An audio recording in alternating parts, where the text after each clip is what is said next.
আজি আহিব পেহীহঁত, সেইবাবে মায়ে এইফালে ভাজি ভাত সকলো বনাই আছে। পাপাই বনাইছে চালাড, মোৰ ভাগত পৰিল আকৌ পনীৰ বনাবলৈ। মই এইফালে মোৰ ষ্টাইলত পনীৰ বনালোঁ। যিহেতু আছিল মঙলবাৰ, সেই গতিকে বনালোঁ ভেজ থালি। কি মজা লাগিছে পনীৰ খাই মজা লাগিছে একদম টেষ্টি লাগিছে মানে বিয়া ঘৰটো পাত্তা নাপায় মানে ইমান ধুনীয়া ফিডবেকটো ঠিকে আছে বাৰু 5 ষ্টাৰ ঠিক আছে 5 ষ্টাৰ দিব পাৰি আৰু পনীৰত তৃপ্তিৰে দিনৰ ভাত সাজ খাই ওলাইছোঁ তিতাবৰলৈ বুলি, যিহেতু ভণ্টিৰ বিয়া ফেব্ৰুৱাৰী 14 তাৰিখে আৰু পেহীৰ বিয়া 6 তাৰিখে।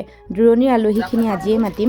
তামোল পাহৰি আহিলে বিয়া মাতিবলৈ আহিছে আকৌ তামোলে পাহৰি আহিলে সুন্দৰ ইভিনিং ভিউটো উপভোগ কৰি পালোহি তিতাবৰ। আৰু মোৰ আগৰ ভ্লগত যিহেতু সৰু পেহীক চাইছে আৰু বাইক ভনীয়েকৰ কথাৰ মেল চাওকচোন। তাৰপিছত পেহীয়ে দিলে চাহ, যিহেতু বিহুৰ বতৰ পিঠাটো মেইন গাইজ কি কয়।